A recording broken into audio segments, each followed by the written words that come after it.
सर्वेभ्यो नमो नमः। कक्षा में उपस्थित सभी सदस्यों का आदर से यथायोग्य अभिवादन एवं स्वागत है। सभी सदस्य अपने अपने स्त्रों का ध्यान करें। माता गायत्री के मंत्रों का एक बार उच्चारण अवश्य करने, साथ ही अपने प्रेरणा के स्रोत एवं अपने गुरुजनों को भी अंतर्मन से अभिवादन करें। हम लोगों के द्वारा प्रतिदिन पूर्णी फलादेश पर आधारित कक्षा दी जाती है। आज की कक्षा में जैसा कि आप लोग देख रहे हैं, लिखा गया है कि मेष लग्न का फलादेश कैसे करें, फल दीपिका की। हालांकि फल दीपिका में दशाफल अध्याय हम लोग पढ़ रहे हैं। फल दीपिका के दशाफल अध्याय में ही यह बातें बतलाई गई है। फल दीपिका पुस्तक के 365वें पृष्ठ पर की बातों की हम लोग चर्चा करेंगे। फल दीपिका पुस्तक के 365 पृष्ठ पर यहाँ पे जो लिखा गया है, यह पृष्ठ संख्या 365 ही है। देखिए नीचे 66 है, यह 365। हम लोगों ने कल की कक्षा में 7वें सूत्र तक का हम लोगों ने अध्ययन किया था। आज 8वें सूत्र से आगे हम लोग अध्ययन करेंगे। यहाँ पर लिखा गया कि यदि मेष लग्न हो और मंगल शुक्र का योग हो, अर्थात दोनों एक साथ हो, तो यह योग अच्छा भी है और खराब भी। अच्छा इसलिए कि लग्नेश और धनेश का उत्तम योग माना जाता है, इस कारण धन के लिए तो यह उत्तम योग रहेगा और इसका कारक प्रभाव होगा, किंतु साथ ही सप्तमेश एवं अष्टमेश का संबंध होने से मारक का फल होगा। पुस्तक में ऐसी कोई बात नहीं है जो हम सबों को समझ में न आए, लेकिन कुछ बातें ऐसी होती है कि टीकाकार लिखते वक्त पुस्तक की पन्ना की संख्या अधिक हो जाए, इसके लिए कुछ बातों को जो सामान्य होता है उसको वह छोड़ देते हैं कि ये बातें तो मैंने पहले लिख ही दिया है, तो अभी लिखने से क्या फायदा है। कभी कभी ऐसा होता है। तो इन बातों को हम लोग चलते हैं कुंडली पर समझने का प्रयास करते हैं। जैसा कि बतलाया गया कि लग्नेश एवं धनेश, अगर मंगल शुक्र की कहीं भी युति हो, किसी भी भाव में हो, मान लीजिए कि मंगल एवं शुक्र की युति यहीं पे हो गई, तो मंगल देव लग्नेश भी हैं और शुक्र देव धनेश भी हैं, तो धन तो देना स्वाभाविक बात है। जैसा कि हम लोगों ने पुस्तक में, शुक्रदेव 7वें भाव के भी स्वामी हैं, मंगल देव 8वें भाव के भी स्वामी हैं। अष्टम भाव मृत्यु के कारणों का है और 7वां भाव मृत्यु के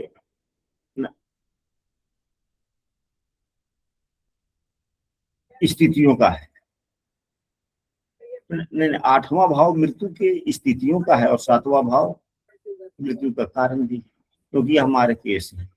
तो मंगल शुक्र की युति यदि होती है, मंगल शुक्र की यदि युति होती है, तो मंगल की महादशा में शुक्र की अंतरदशा हो, शुक्र की महादशा में मंगल की अंतरदशा हो, तो यह धन के लिए बहुत अच्छा होगा, लेकिन स्वास्थ्य के लिए ठीक नहीं।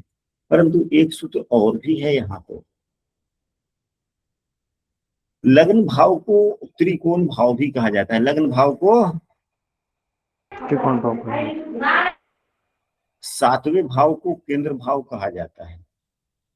और यहाँ पे जो प्रमुख जो युति हुआ, मंगल का लग्न में मूल त्रिकोण राशि है और शुक्र का 7वें भाव में मूल त्रिकोण राशि है। अगर लग्नेश एवं धनेश की बात की जाए तो लग्न में मूल त्रिकोण राशि है मंगल का और यहाँ पर इनकी सामान्य राशि है। अगर सप्तमेश अष्टमेश की जाए तो 7वें भाव में शुक्र की मूल त्रिकोण राशि और इनका यह अष्टमेश द्वितीय इसका भी संबंध है।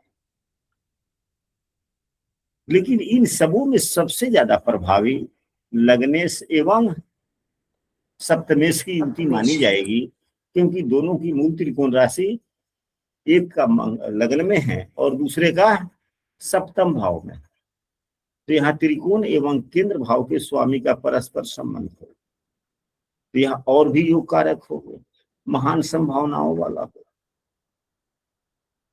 तो यह संपन्नता के लिए भी अच्छा योग है और स्वास्थ्य के लिए भी एक खराब योग। उपाय स्वास्थ्य हानि के लिए कुछ नहीं। अगर स्वास्थ्य से बचना है तो यहाँ पे कोई उपाय ही नहीं। यहाँ पर ग्रहों के जप मंत्र पूजा पाठ इत्यादि लाभकारी बिल्कुल नहीं होंगे, बहुत ही कम होगा। अगर इस प्रकार के योग हैं कुंडली में तो लाभ हम किस प्रकार कर लें? हानि से हम कैसे बचे? हानि से हम कैसे बचे? और हमने कहा कि यहाँ पर मंत्रों का जप पूजा पाठ उतना लाभकारी नहीं होगा। नहीं होगा। तो क्या उपाय कर सकते हैं? यह बातें पुरुषों पर भी लागू होती है एवं महिलाओं पर भी लागू होती है। तो यह व्यक्ति स्वयं है और यह उसका जीवन साथी भी है, और शुक्र की उच्च राशि 12वें भाव में भी है। शुक्र 7वें से 11वें है, प्रेम भाव में मंगल के साथ हो गया। अगर लग्न या दसम भाव या 12वां भाव या 5वां भाव, दोनों इन सबों में कोई भी अगर पाप प्रभावित हो जाए तो और सारा। अगर पाप प्रभावित ना भी है तो यहाँ पर शुक्र को ही केवल बलवान करना उचित होगा। यहाँ पर शुक्र को अच्छा करना, शुभ करना अच्छा होगा, बलवान नहीं, शुभ करना अच्छा होगा। हम शुक्र की जितनी रक्षा करेंगे, जितना शुभता इसमें बढ़ाएंगे, जितना हम संयमित रहेंगे, उतना ही अच्छा हो। अच्छा होगा। क्योंकि शुक्र का क्षय करेंगे तो मंगल कमजोर होगा, मंगल कमजोर होगा तो लग्न ही कमजोर हो गया, कर्म भी कमजोर हो गया, और शुक्र की हानि हुई तो फिर 7वां और यह दूसरा दोनों मार्केश भाव के ही स्वामी हैं, फिर बीमारियां होना स्वाभाविक ही।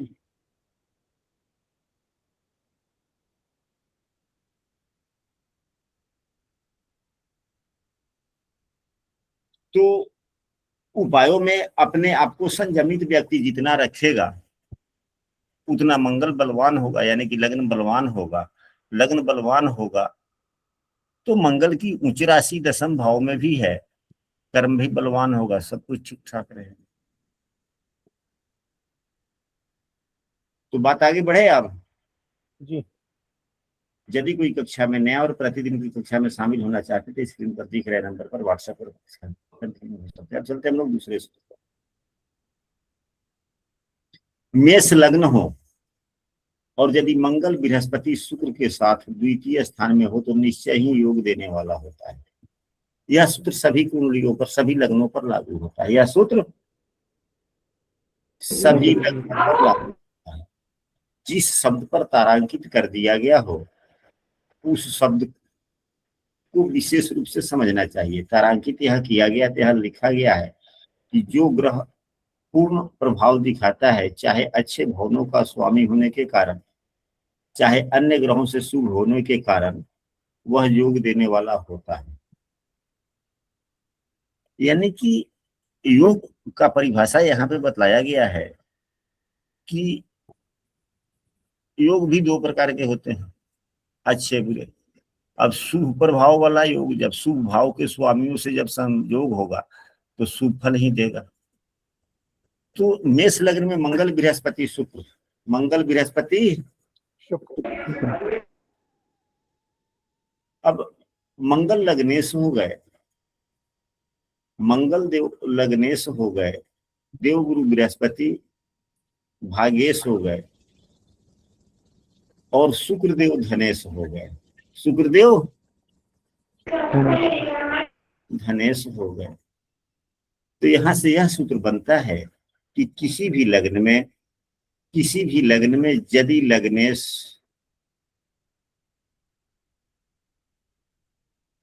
भाग्येश एवं धनेश की युति हो तो सामान्यतः योग देने वाला यह हो जाता है। अब मंगल भले हाँ, अगर गुरु भी साथ में हो गए तो यहाँ पर तो भाग्य से एवं सप्तमेश की भी युति हो गई, भाग्य से एवं लग्नेश की भी युति हो गई। ये सभी शुभ भावों को आपस में मिला लिया, सभी शुभ भावों को आपस में लगभग मिला लिया। अगर इन स्थितियों में शनि के द्वारा भी देखे जाते हैं तो शनि तो और अच्छा हो गया। शनि धनेश, शनि आय भाव के भी स्वामी है, कर्म भाव के भी स्वामी। तो यह समृद्धि से संबंधित बातें आ गई, तो समृद्धि में और अत्यधिक बल मिलने लगा। यानी कि प्रश्न के आलोक में, प्रश्न का मूल विषय वस्तु क्या है, उस आलोक में उपदेश किए जाते हैं। अगर बात बीमारी से संबंधित हो तो यह बीमारी वाला भी योग हो गया, क्योंकि देव गुरु बृहस्पति 12वें भाव के हॉस्पिटल भाव के स्वामी हैं, शुक्रदेव मार्केश भाव के स्वामी हैं, एवं मंगल देव अष्टमेश भी हैं। अगर शनि से युक्त दृष्ट हो गए तो शनि एकादशेश भी है, शनि एकादशेश भी है। तो यदि बीमारी का फलादेश होता, बीमारी के लिए भी ये सबसे बुरा योग हो गया कि नहीं हो गया? तो प्रश्नों के आलोक में ग्रहों के योग के फल बदल जाते हैं, ग्रहों के योग के फल बदल जाते हैं। तो इसका भी कोई उपाय नहीं है, इसका उपाय एक ही है। हमारे बाबा का कहना है कि अगर कोई शुभ योग बन रहा हो और उस शुभ योग के कारण कोई स्वास्थ्य हानि से संबंधित दुर्योग बन रहा हो तो दूसरे भाव को शुभ कर दे, दूसरे भाव को शुभ कर दें। तो फिर इन स्थितियों में दूसरे भाव को देखें कि दूसरा भाव कैसा है, क्या खराब है, क्या किसी पाप प्रभाव में है। तो उस दूसरे भाव जिस ग्रह के कारण पाप प्रभावित हो रहा हो उसकी शांति यदि करने वाला है तो शांति इत्यादि करें, व्रत इत्यादि करें, और दूसरे भाव के जो भी कर्तव्य है उस पे संयमित हो जाए, उस पे संयमित हो जाए। संयमित का मतलब यह है, हमने कुंडली एक देखा था आज से 2-3 महीना पहले, तो अभी उनके पास में कोई गंभीर बीमारियां नहीं थी। उन्होंने कहा सेम जो योग यही था, लग्न दूसरे थे। तो हमने कहा कि नहीं, तुम्हारे जीवन में तो समृद्धि काफी आने वाली है, भगवान की पूजा करवा लो और उसी रोज वचन ले लो भगवान के सामने कि आज के बाद में हम सादा भोजन करेंगे, सप्ताह में 6 रोज। तुमको जो खाना पीना है एक निश्चित दिन अपना चयन कर लो, उस रोज अपना खाना पीना, लेकिन सप्ताह में 6 दिन संयमित भोजन करो, फिर देखो तुम्हारी उन्नति कितनी होती चली जाती है। तो दूसरा भाव भोजन का है, और बीमारियां ज्यादा करके भोजन से आती। बीमारियों का तो बस 2 ही है, पोषण, संक्रमण। बीमारियां तो मुख्यतः 2 ही कारणों से आती है ना, पोषण एवं संक्रमण जी। और एक बीमारी जो होती है जो एक्सीडेंट वाली है उसको बीमारी थोड़े कहेंगे, वो तो अकस्मात दुर्घटना कहेंगे। और रहन सहन, दूसरा भाव रहन सहन का भी। तो जब व्यक्ति का भोजन संयमित हो जाता है तो रहन सहन अपने आप ठीक हो जाते हैं, रहन सहन अपने आप ठीक हो जाता है। वह व्यक्ति परसों आया था घर पे हमरे, बड़ा खुश था, और वह बोला कि पंडित जी, गुरु जी, आपने कहा था भगवान की पूजा करवा लो, तो हम तो भूल गए, नहीं करवाए, छोड़ दिए। अब सब स्थितियां धीरे धीरे सामान्य हो गई है, किसी विद्यार्थी को भेज दीजिए, भगवान का कथा कहते हैं, यानी कि ठीक है पूर्णिमा वो करवा लेगा पूजा। पर बड़ा परेशान था वो, छोटी मोटी कभी कुछ हो जाता था, कभी कुछ हो जाता था, सब ठीक हो गया। तो गुरु जी, हाँ जी, एक प्रश्न है। जो दूसरा भाव आप कह रहे हैं, तो जिस भाव में योग बन रहा है उससे दूसरा भाव देखें। नहीं, लग्न कुंडली का दूसरा भाव जो भोजन का है। अच्छा, उसका देखें, चाहे योग किसी भी भाव में बन रहा हो। हाँ जी, तो अच्छा। दूसरा भाव शुभ हो गया, नहीं कि कर्तव्यशीलता के आधार पर दूसरा भाव अगर ठीक ठाक हो गया तो भोजन दूसरा भाव का प्रमुख। और जहां बीमारी है और तो दूसरे भाव का महत्व बढ़ जाता है ना, बीमारियां तो शुरू दूसरे भाव से ही होती है ना, जी जी, भोजन बिल्कुल। के कारण होता है। जी बिल्कुल। और सप्ताह में 6 आदमी 6 दिन अगर संयमित भोजन करेगा तो एक दिन थोड़ा सा इधर उधर भी हो जाएगा तब भी चलेगा ना। जी जी जी जी, बस मुझे वही पूछना था कि दूसरा भाव किससे। ठीक है गुरु जी। लग्न से दूसरा। चलिए ठीक है। अब इसके बाद में हम लोग, चलिए पहले इसको मिटाते हैं।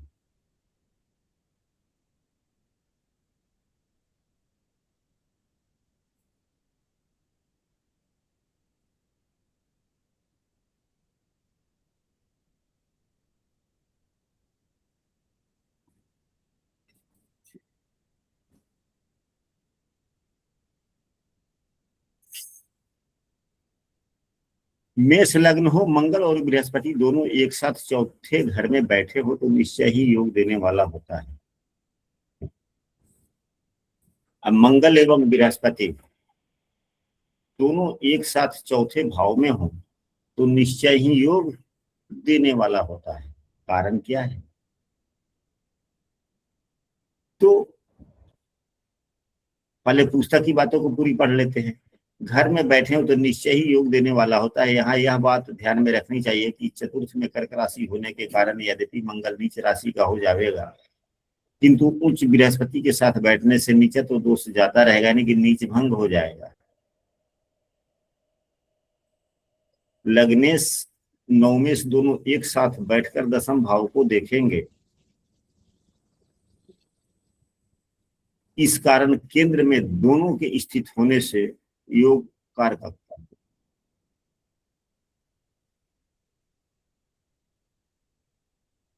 तो यहाँ तो चौथे भाव का भी नीच भंग हुआ एवं 10वें भाव का भी नीच भंग हुआ। यहाँ कुंडली पर देखते हैं, जैसे कि यहीं पे मंगल गुरु का योग हो जाए तो यहाँ तो चौथे भाव के लिए भी नीच भंग हो गया। अगर गुरु की यहाँ पे नीच की दृष्टि पड़ रही है तो मंगल की भी उच्च की दृष्टि पड़ेगी। तो दृष्टि के कारण यदि नीच दृष्टि है तो वहां पर मंगल की उच्च दृष्टि हो गया, दोनों जगह का नीच भंग हो गया। तो यह कर्म और यह अस्थाई संपत्ति दोनों ही भाव अच्छे हो गए। और लग्नेश और भाग्येश भी है, या तो यहाँ पर एक प्रकार से कई कितने प्रकार के योग बन गए। एक तो नीच भंग राज योग हुआ यहाँ पे, दसम भाव के लिए भी नीच भंग राज हो गया। तो दो प्रकार के, दो तो नीच भंग राज योग हो। वैसे भी राजयोग तीसरा, है गुरु जी, वैसे भी हाँ जी, राजयोग हो गया, राजयोग बन गया वैसे भी। हाँ लगने राजयोग। सब जैसा संबंध बन गया। हाँ, लग्नेश अकेले चौथे भाव में बैठता है तो भी राजयोग हो जाता है। भाग्येश अकेले नौ चौथे भाव में होता है तो भी राजयोग हो जाता है।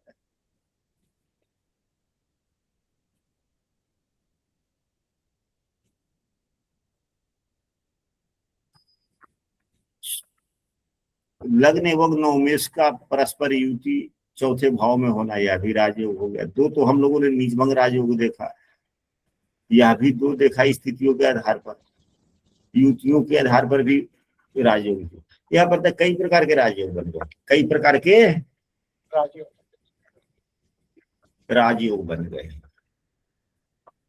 व्यक्ति सत्कर्मी भी हो गया, अच्छे कार्यों में पैसे खर्च करने वाला हो गया। देवगुरु बृहस्पति का 12वें भाव पर दृष्टि, वो भी स्वराशि का, तो व्यक्ति अपना खर्चा भी करेगा तो धार्मिक कार्यों में नहीं, अच्छे कार्यों में पैसे खर्च करेगा जहां से सहानुभूति मिलेगी। देवगुरु बृहस्पति की दृष्टि अष्टम भाव पर भी हो गया, 8वां भाव भी कुछ शुभ हो गया। उच्च के ग्रह की दृष्टि, केंद्र भाव से दृष्टि अष्टम भाव पर, मित्रवत दृष्टि, जिस भाव को देख रहे हैं उस भाव के स्वामी साथ में है। तो यहाँ पे तो कई अच्छे योगों का स्थिति बना है। अब आप कहेंगे कि अष्टमे सेवं द्वादशेष की भी होती है, अष्टमे सेवं द्वादश की भी होती है। लेकिन चौथे भाव में यह अष्टमे सेवं द्वादशेष की युति बिल्कुल काम नहीं करता।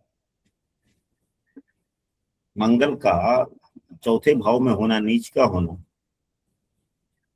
और नीच भंग हो जाना, यह पूरा परिहार कर देता है अष्टमेश एवं द्वादशेष की युति। अब यह परिहार कैसे करता है?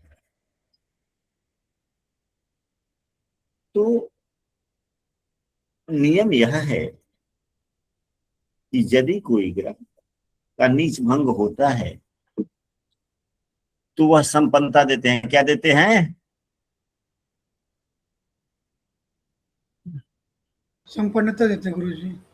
संपन्नता लेकिन देते हैं। वैवाहिक जीवन में तो परेशानी आएगी ना गुरु जी, वैवाहिक जीवन को तो परेशानी में डाल ही देगा। हाँ जी, हाँ,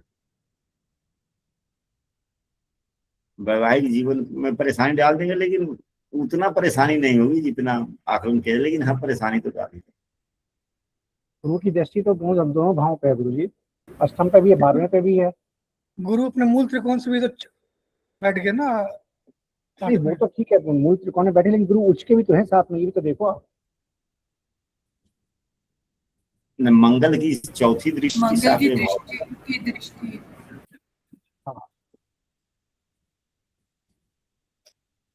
लेकिन दाम्पत्य जीवन को यह खराब तब करेगा जब शुक्र कमजोर होगा। जब शुक्र कमजोर होगा, गुरु भी तो साथ हो गया।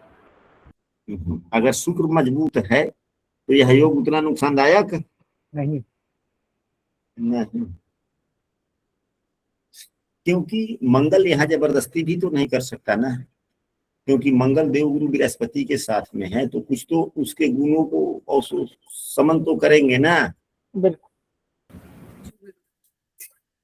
हल्का फल्का समस्या देंगे, भाव का स्वामी शुभ होगा, मजबूत होगा, तो हल्का फल्का समस्या मैनेज करके जीवन चलता रहेगा।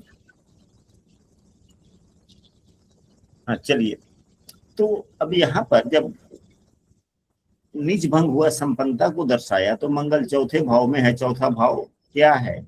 अस्थाई संपत्ति का भी है। मंगल चौथा भाव अस्थाई संपत्ति का भी है। तो यहाँ पर अष्टमेश एवं 12वें भाव का अष्टमेश एवं द्वादशेष की युति दरिद्रता योग को भी दर्शाता है। क्या करता है?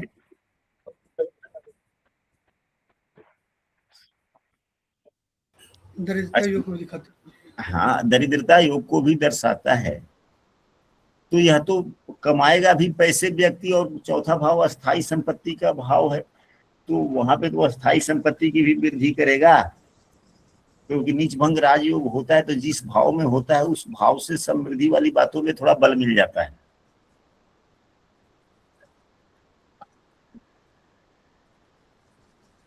बातें स्पष्ट हुई?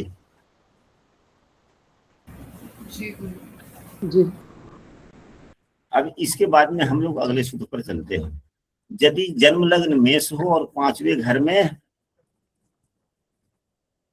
मंगल हो, यदि जन्म लग्न मेष हो और मंगल 5वें भाव में हो, तो मंगल की महादशा निश्चय ही राजयोग देता है। यह अकेला अपने आप में काफी है। यह केवल मेष लग्न में लागू नहीं होता, बल्कि सभी लग्नों पे लागू होता है। सभी लग्नों पे लागू होता है। तो सभी लग्नों में मंगल के लिए नहीं हो, यहाँ पर सामान्य रूप से ऐसे हम लोग समझे कि यदि लग्नेश 5वें भाव में हो तो लग्नेश की दशा में लाभ प्राप्त होता है। यहां पर ऐसे लिख दिया गया कि मेष के स्वामी मंगल हो गए और मंगल 5वें घर में है, यानी कि लग्नेश 5वें घर में है ना। जी गुरु जी। लेकिन मेष लग्न में यह नियम थोड़ा ज्यादा ही लागू होता है। व्यक्ति थोड़ा पेटू हो जाता है गुरु जी, पेट उसका ज्यादा खाने पीने में बहुत ज्यादा ध्यान रहता है ऐसे व्यक्ति का। हाँ, तो हम कोई कक्षा चल रहा था, आज ही की तो बात है, हमने ही कहा है या कहीं किसी कक्षा में कि पंचम भाव पर मंगल की दृष्टि पेटू बनाता है, जी गुरु जी। ये स्थिति भी पेटू बना देता है, क्योंकि पांचवा भाव जो है ना, कालपुरुष की कुंडली के अनुसार अग्नि तत्व की वहां राशि है। पंचम भाव पेट का है, वहां पर भी अग्नि, पेट में भी अग्नि है, मंगल भी अग्नि तत्व का है, इसलिए पाचन क्रिया ठीक ठाक होता है और जल्दी जल्दी भूख भी लगता है, जल्दी जल्दी भूख भी लगती भूख लगती है। हाँ मनीषा जी बोले। गुरुजी अभी आपने कहा लग्नेश पंचम भाव में, तो गुरुजी अगर ये गुरु के लगन हो या बुध का लगन हो, तो उनको तो बुध को तो केंद्र योग लग जाता है, तो क्या वो तब भी अच्छे फल देंगे अपनी दिशा में, पंचम भाव में बैठे हैं तो? नहीं ना, वहीं तो हम लोग चर्चा कर ही रहे हैं। कहने का मतलब यह है कि पहले यहाँ पर समझे, पहले इसको बोर्ड को साफ करने थी।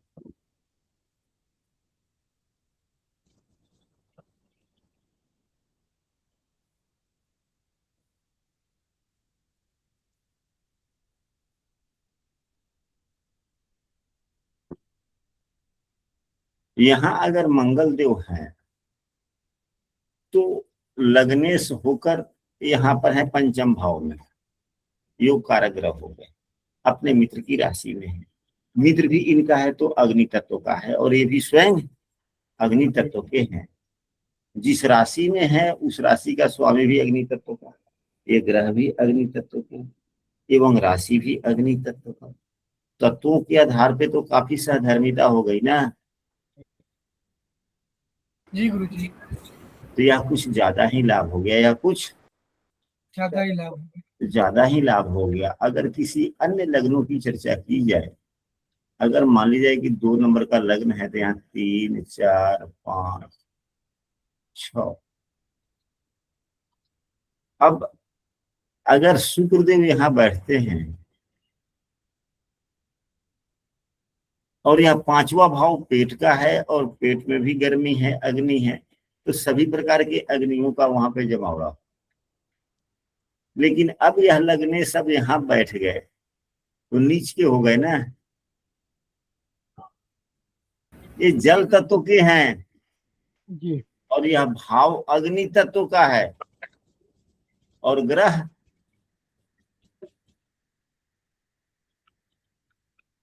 भले ही अब यहाँ पर यह जो राशि बनी, यह पृथ्वी तत्व की राशि बन गया, लेकिन वास्तव में 5वां भाव अग्नि भाव है या नहीं है? जी गुरु जी गुरु जी, पंचमा भाव अग्नि भाव है। अग्नि भाव ही है, चाहे यहाँ पे जो भी राशि हो। पंचम भाव अग्नि भाव कहा जाता है, लग्न भाव, नवम भाव, पंचम भाव, अग्नि भाव। अब यहाँ जल तत्व का ग्रह बैठ गया, तो साधर्मिता के गुण धर्म के आलोक में थोड़ा कमी आ गया कि नहीं आया? जी गुरु जी, आ गई।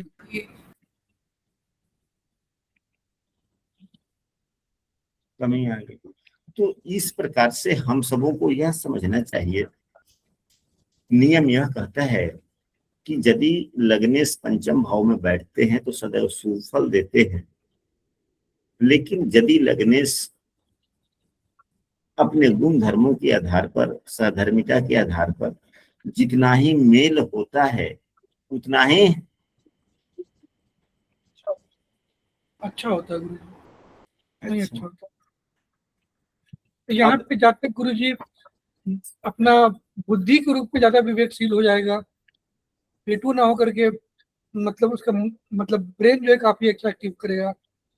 शुक्र है वहां पे बुध की राशि में, तो व्यापारी होगा, मतलब हर तरीके से किसी को नफा नुकसान सोचने वाला, ऐसा हो सकता है। हाँ ये भी हो सकता है, आपकी बातें भी सत्य है, लेकिन स्थिति को भी तो देखें कि यहाँ पर यह लगने से ही पंचम भाव में नीच के होकर बैठते, और यहाँ पर लगने अपने मित्र राशि में, मेष लग्न। फलों में अंतर हुआ या नहीं हुआ? जी गुरु जी, हुआ। हो गया। काफी। अगर 4 नंबर का लग्न हो तो 5, 6, 7, 8, फिर चंद्रमा हो जाएगा तो चंद्रमा यहाँ पर नीच राशि का होगा।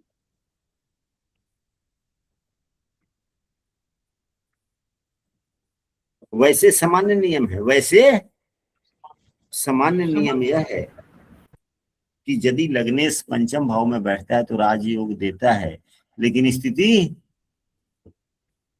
ठीक हो, अच्छी होनी चाहिए। के आधार पे अच्छी होनी चाहिए। अब यहीं 9 नंबर का यदि लग्न होता है तो यहाँ 12 होगा, यहाँ पर 1 होगा। अब देवगुरु बृहस्पति अगर यहाँ पर हो जाए तो यह बेहतर हो गया है। क्या हुआ? बहुत अच्छा हो गया, मित्र की राशि में आ गए। क्योंकि अपने मित्र की राशि में है राशि में और सहधर्मिता के भाव के सहगुण भी कुछ है। पंचम भाव ज्ञान विवेक इत्यादि का है। देवगुरु बृहस्पति भी ज्ञान विवेक के सहयोगी ग्रह है। तो कुछ भाव के जो कारकत्व है उस गुण धर्मों में तो सहधर्मिता है ना। जी, साथ में तो देखेंगे भी। हम सबों को किसी भी सूत्र को पढ़ें तो उसकी व्यापकता पर जरूर जाएं। यदि हम व्यापकता पर नहीं जाते हैं तो हम सबों का आपस में जुड़ करके चर्चा करना उद्देश्यहीन हो जाता है। हम सबों को उद्देश्य से न भटकना चाहिए।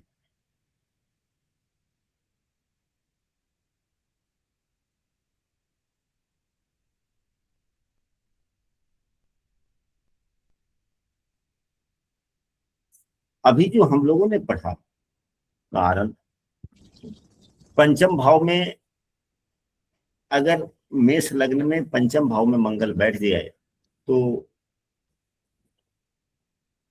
मेष से पंचम और वृश्चिक राशि से दशम, ये अपने दोनों ही राशियों से शुभ भाव में हो जाते हैं। दोनों ही राशियों से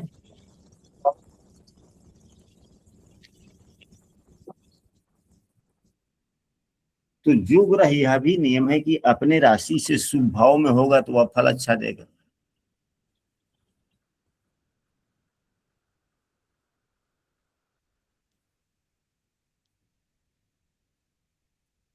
और लग्ने से होकर अष्टम भाव को देख रहा है। अगर मंगल यहाँ पर हुआ तो चौथी दृष्टि यहाँ देखेगा ही अष्टम भाव, तो 8वें भाव को भी थोड़ा बलवान करेगा। और यह कार्यों का आय भाव है। आपके पास में काम कितने आ रहे हैं वह 8वां भाव बताएगा।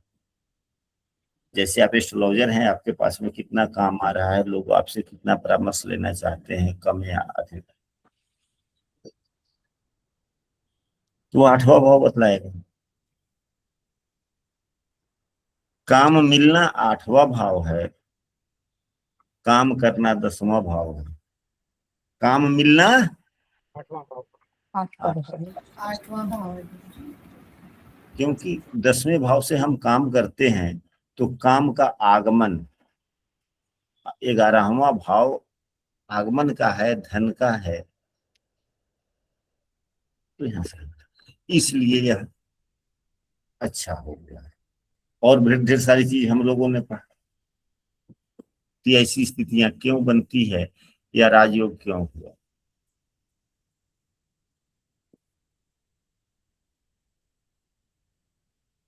अगला सूत्र है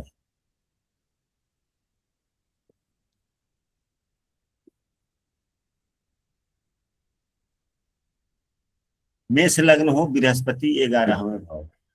हालांकि 11वें भाव में भाव विशिष्ट ग्रह कहे जाते हैं, यानी कि देवगुरु बृहस्पति दूसरे भाव धन के लिए कारक माने जाते हैं। और धन के कारक ग्रह जो स्वयं भाग्येश भी हैं, इसलिए भाग्य के भी कारक हैं, वही 11वें भाव में बैठ जाते हैं। तो सामान्य ग्रह अगर बैठते हैं द्वितीय से होकर, नहीं, अगर अन्य ग्रह 11वें भाव में बैठते हैं क्या बोल रहे थे, अच्छी बात थी, ध्यान से उतर गया एकाएक। चलिए हम लोग पुस्तक की बातों पर ही चर्चा करते हैं, पुनः ध्यान में आ जाएगा। यहाँ पर लिखा गया है कि यदि मेष लग्न हो और बृहस्पति 11वें भाव में हो तो बृहस्पति की महादशा में अच्छा फल नहीं मिलता, बुरा फल मिलता है, अवयोग होता है, अर्थात बृहस्पति की महादशा में विशेष उन्नति नहीं होता, अवनति हो सकती है। तो ऐसा क्यों? क्या यह सूत्र अन्य कुंडलियों पर भी प्रभावी हो सकता है या नहीं?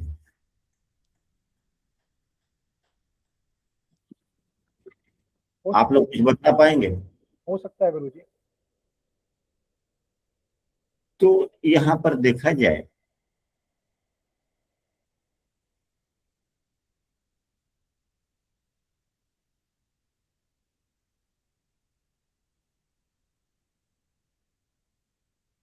तीसरा भाव अगर लगने से तीसरे भाव में आ जाता है तो क्या हो जाता है?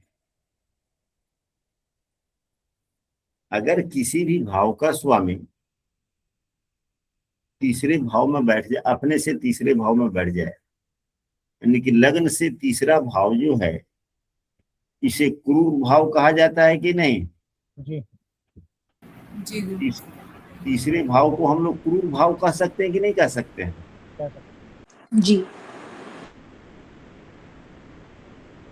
तो यह भाग्य भाव का स्वामी अपने भाव से तीसरे हो गया तो अपने से ही जो तीसरा है यानी कि क्रूरता है, तो अगर इसको हम लोग लग्न मानते हैं तो अपने से तीसरे हो गया, थोड़ी क्रूरता हुई, थोड़ी क्रूरता बढ़ गई।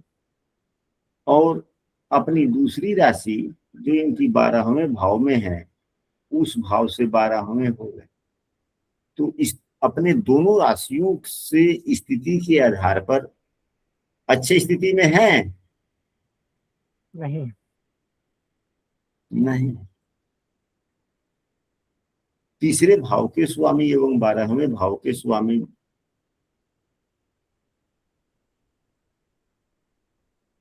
हाँ तीसरे भाव से तीसरा होना, 12वें भाव में जो दूसरी राशि से 12 तो यह अच्छा संकेत नहीं है। इसलिए देवगुरु बृहस्पति यहाँ पर उतने अच्छे फल नहीं देते। नहीं देते।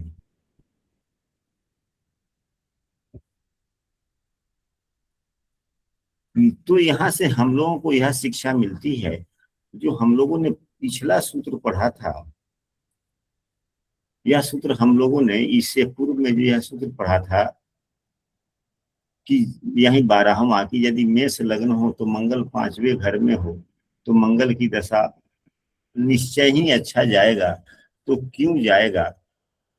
तो एक तो अपने राशि से पंचम हो गए मंगल और दूसरी राशि से दशम हो गए, यह भी शुभता इनमें जुड़ गया।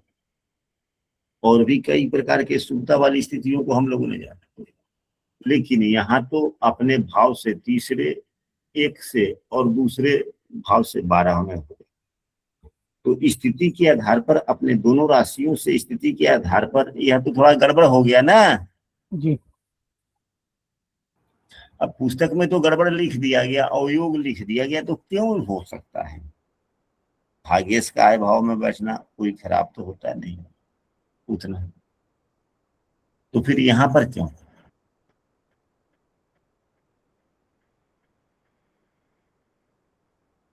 तो यह है सूत्र सबको, यह है सूत्र सबों का, सूत्रों का व्यापकता। तो व्यापकता हम सबों को समझना चाहिए। तो गुरुजी इसमें जैसे अगर मान लीजिए जो अपनी आप जब कुंडली लगाएंगे गुरुजी अपना वो चार्ट लगाएंगे, हाँ जी बोला जाए कि जैसे ये तो मेष लगन हो गया, अगर कर्क लगन है तो कर्क लगन में जो गुरु हैं वो क्या कहते हैं षष्ठेश भी और नवमेश भी हैं, और अगर 11वें भाव में बैठ जाते तो वहां भी ऐसे फल देंगे क्योंकि अपने भाव से छठे भी होगा तीसरे भी हो गए। हो सकता है। तो अगर कर्क लग्न है तो यहाँ 4 होगा तो यहाँ 3 होगा, यहाँ 2 होगा ना, 4 3 2 और बृहस्पति यहाँ 11वें भाव बैठे हुए हैं। 1 12 कष्ट। हाँ गलत हो गया फिर ये तो। अच्छे फल नहीं देंगे, अच्छे फल नहीं देंगे। नहीं देंगे। कर्क लग्न में वैसे भी देवगुरु बृहस्पति अच्छे फल नहीं देते। कारण यही है, कारण इनका यही है। यही है। हाँ, इसी पुस्तक में आगे चलने पर कर्क लग्न वाली जब बात आएगी तो वहां पर यह बातें पढ़ा है हमने, पुस्तक में दिया गया है। जी। तो फिर वहां पर हम यह कहेंगे हम्म। कि यहाँ पर मूल त्रिकोण राशि की प्रधानता दे दी गई। अच्छा। हम्म। और यहाँ पर मूल त्रिकोण राशि अगर छठे भाव में है तो व्यक्ति छठे भाव का काम ज्यादा करता है, नवम भाव का कम। कोई भी व्यक्ति छठे भाव का काम ज्यादा करता है और नवम भाव का कम बहुत कम करता है। नवम भाव तो न के बराबर काम करता है और काम करता है छठे भाव का ज्यादा। चाहे मन में किसी भी प्रकार की बातें हों, सकारात्मक या नकारात्मक। व्यक्ति तो आज के जमाने में भागा दौड़ी यानी कि प्रतिस्पर्धा कूद कूद कर दैनिक जीवन में भरा हुआ ना। जी जी जी। तो जब कूद कूद कर प्रतिस्पर्धा भरा हुआ है, भागा दौड़ी बनी हुई है, तब तो फिर ये सब प्रतिस्पर्धा कैसे हम आगे निकल जाएं, क्या करें न करें। तो यह छठा भाव हो गया, मूल त्रिकोण राशि भी है इस छठे भाव में समस्या बनता है। व्यक्ति आज के जमाने में पूजा पाठ कम सब होता है। चलिए, तो जब इस पर हम लोग जब पुस्तक पढ़ेंगे और पुस्तक में जहां पर आएगी कर्क लग्न की बातें, तो वहां पर इसका विस्तृत रूप से हम लोग डिस्कस करेंगे।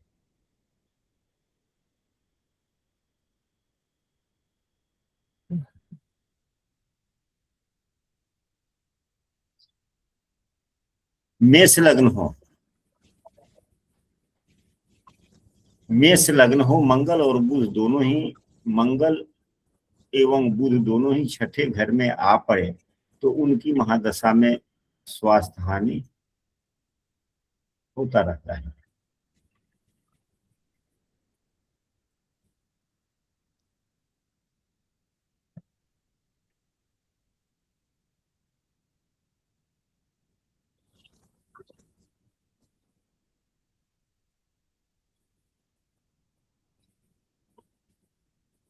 इसको हम लोग कैसे समझेंगे?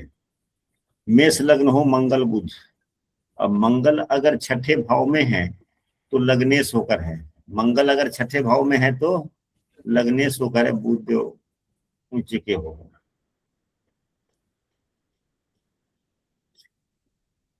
तो ये अष्टमेश होकर भी छठे भाव में, खष्टेश छठे भाव में, यह संपन्नता के लिए अच्छा है या खराब है?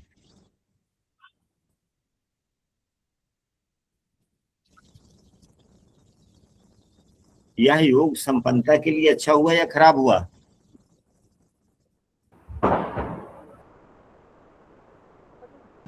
अच्छा हुआ। संपन्नता के लिए तो अच्छा हो जाएगा एकदम। अच्छा हो जाएगा।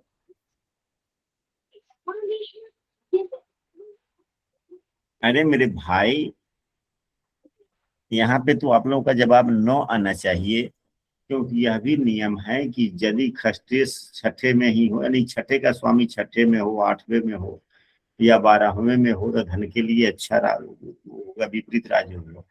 परंतु वह किसी शुभ भाव के स्वामी से युत या दृष्ट हो जाएगा तो राजयोग वह भंग हो जाएगा। तो यहाँ तो राजयोग भंग हुआ या नहीं हो गया? क्योंकि मंगल तो लग्नेश है, जी कुल त्रिकोण राशि लग्न में है।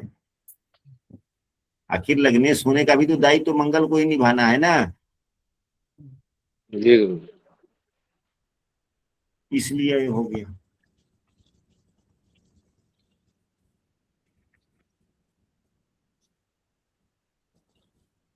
अब यह देखें कि लग्नेश छठे भाव में आ गया, बुध मंगल को क्या मानता है? तब बुध मंगल को कम मानता है और यहाँ तत्कालिक शत्रुता है, तो शत्रु हो गया। मंगल लग्नेश शत्रु राशि में हो गया और बीमारी भाव का स्वामी यहीं पे। तो यहाँ तक दोनों एक दूसरे में सपोर्ट वाली बात ही नहीं बनती, एक दूसरे के विरोधी हो गए। तो मंगल बुध को पीड़ित करेगा, बुध से मंगल खराब होगा।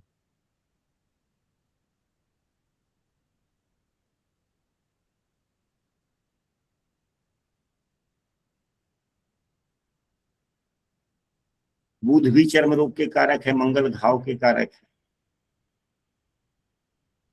जैसा कि पुस्तक में बतलाया गया कि हाँ फोड़ा फुंसी बीमारी इत्यादि दे सकते हैं। तो मंगल घाव का भी कारक है, घाव तो चमड़े पे स्किन पर होता है, जिसके कारक कौन से ग्रह होते हैं? बुद्धि होते हैं ना, जी। इसलिए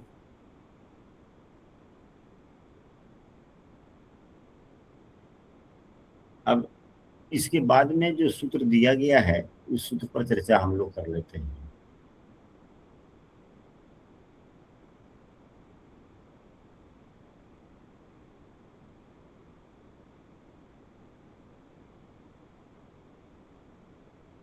यदि मेष लग्न हो, मंगल और शुक्र तुला राशि में 7वें घर में हो, तो मनुष्य अपने बाहुबल से अपने भाग्य की वृद्धि करता है, धन भी कमाता है। कहने का तात्पर्य यह है कि यह उत्तम योग है, परंतु बहुत अधिक धन दिलाने वाला योग नहीं। कहने का मतलब यह प्लस पॉइंट है। यदि मंगल शुक्र की युति सप्तम भाव में है, तो यहाँ पर तो लगने से एवं सप्तमेश की युति है, और वो भी व्यवसाय भाव में है। वो भी कहाँ पे है? व्यवसाय भाव में, या दशम से दशम भाव में भी है, भावत भावन को भी ले लेते हो। यहाँ पर मंगल शुक्र की यदि युति है तो अपने पुरुषार्थ के आधार पर व्यक्ति कमाता है, क्योंकि मंगल क्या है? क्रियाशील ग्रह है। मंगल क्या है? क्रियाशील। क्रियाशील ग्रह है, ऊर्जावान ग्रह है।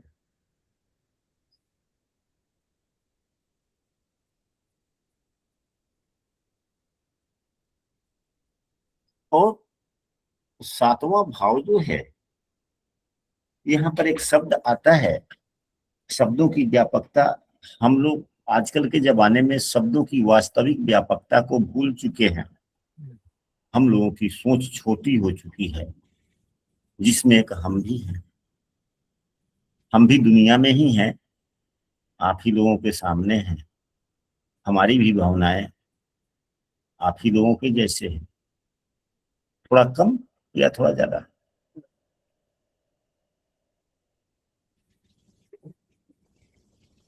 वीर्यवान किसके लिए उपयोग किया जाता है? शुक्र। ताकतवर व्यक्ति के लिए।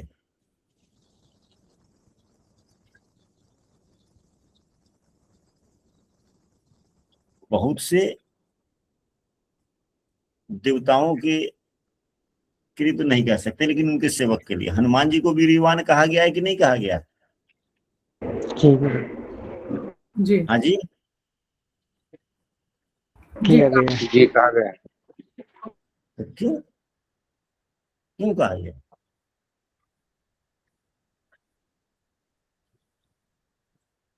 ब्रह्मचारी है इसलिए।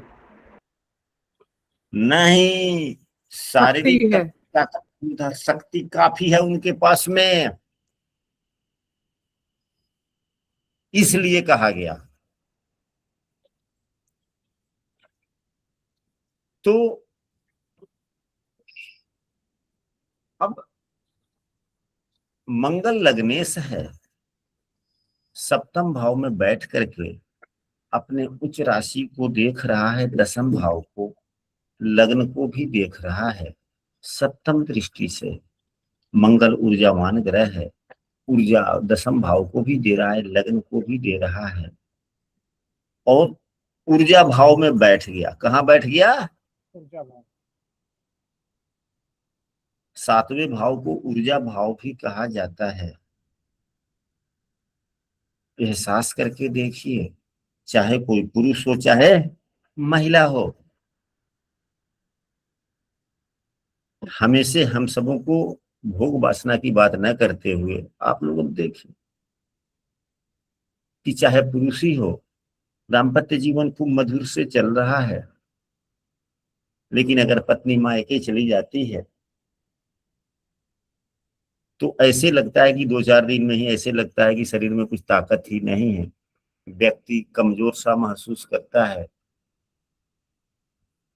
बल ही शरीर में नहीं रहता, अपने आप को कमजोर महसूस करता है, किसी कार्यों में मन नहीं लगता। महिलाएं भी हो तो वही बात है, भावनाएं तो सभी के लिए एक ही। तो क्यों? क्योंकि हिम्मत देने वाला ही नहीं है साथ में। सातवां भाव तो हिम्मत भी देता है ना। तो मंगल जो ऊर्जावान ग्रह है, जो दशम भाव को अपनी उच्च दृष्टि से देख रहा है, जो स्वयं लग्नेश भी है, मंगल क्रियाशील भी है, और वह ऊर्जावान भाव में भी बैठ गया और उस भाव के स्वामी के साथ बैठ गया।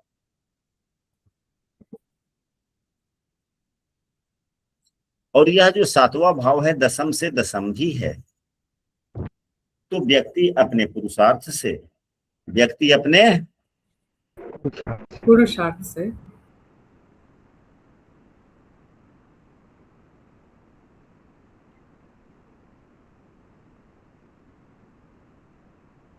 अपना कमाएगा कि नहीं कमाएगा? यही तो मनुष्य अपने बाहुबल से अपने भाग्य की वृद्धि करता है, जैसा कि पुस्तक में लिखा गया है, जैसा कि पुस्तक में लिखा गया है। तो अपने बाहुबल से क्यों कमाया? उसके कारण आप समझ गए अब। जी जी।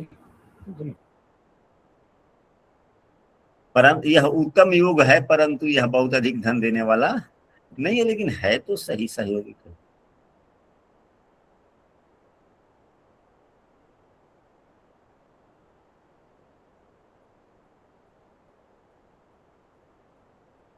यहाँ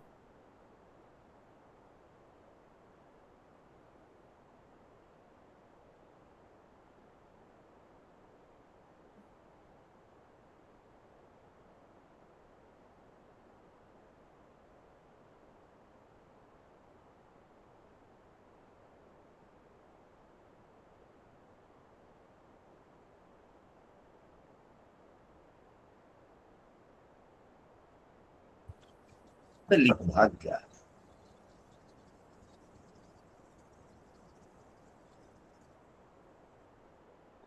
हमारी आवाज आप लोग सुन पा रहे हैं? बीच में रुक गया था, अभी आया आवाज।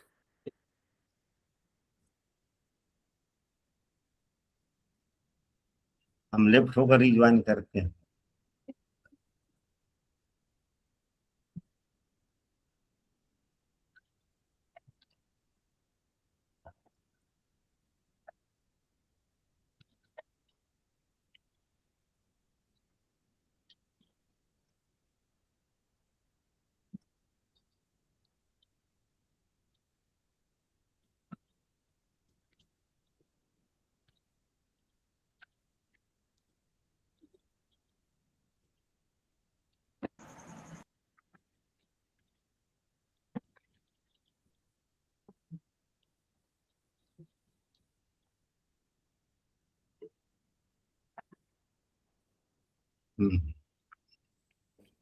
मेष लग्न हो और मंगल अष्टम में हो तो योग प्रदान नहीं करता। अष्टम राशि वृश्चिक होगी, मंगल की यह अपनी राशि है, किंतु लग्नेश दो स्थान में होने से योग नहीं होगा। किंतु यदि सूर्य और शुक्र भी मंगल के साथ हो, अष्टम में हो, तो कुछ धन योग बनता है। अब यहाँ पर पुस्तक के टीकाकार के द्वारा उनके अपने विचार दिए गए हैं। हम लोग चाहे कितना भी समझदार क्यों न हो जाए, लेकिन कम से कम गोपेश कुमार ओझा जी के जैसे तो हम लोग अभी वर्तमान में नहीं है ना।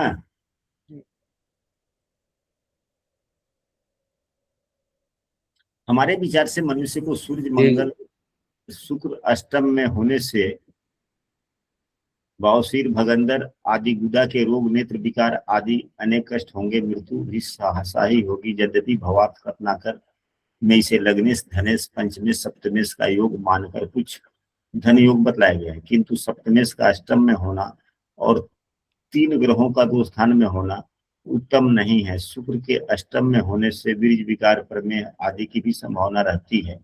स्त्री सुख में भी बाधा होगी।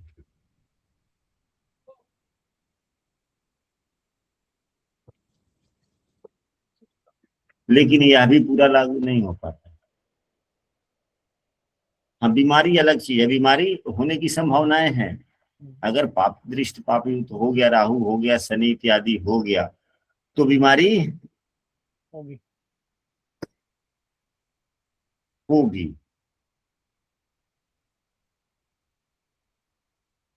परंतु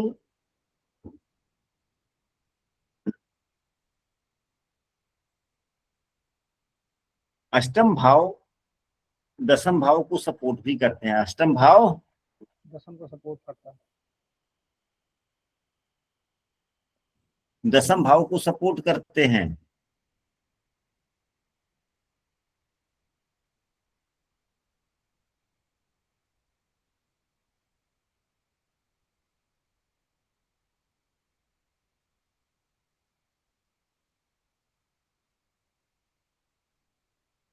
यहाँ पर जो दिया गया, रुकिए पुनः कुंडली पर हम लोग चलते हैं।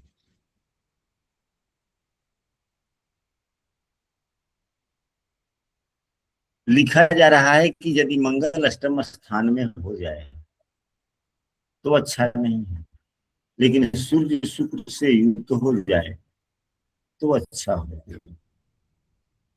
सूर्य देव अपने भाव से चौथे हो गए, शुक्र अपने भाव से दूसरे हो गए, और 11वें भाव में बैठे हुए कोई भी ग्रह लग्न के लिए नुकसान नहीं देते। तो 10वें भाव को सपोर्ट हो गया, तो 10वें भाव को सपोर्ट हो गया। तो यहाँ पर जो लिखा गया कि अच्छा थोड़ा फल दे देते हैं, तो यह एवं दसम भाव से 11वें होना, चिंतन मनन के भाव में होना, यह समृद्धि के लिए थोड़ा सहयोगी हो जाता है। परंतु अगर यह योग भी बन रहा हो, अगर मंगल शुक्र अगर यहीं पे है,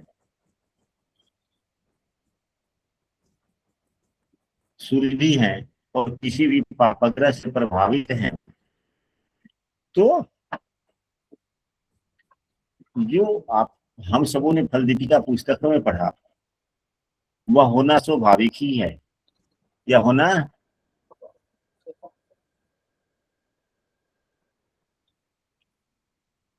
स्वाभाविक है। क्योंकि आंखों का रोग भी गर्मी के कारण ही होता है।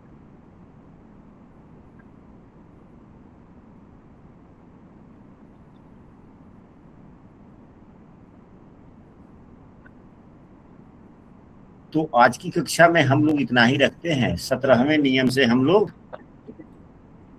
आने वाले कक्षा में हम लोग अध्ययन करेंगे। यदि आज की कक्षा से संबंधित किसी भी सदस्य को अपनी कोई भी बात रखना हो, कहना हो, तो रख सकते हैं।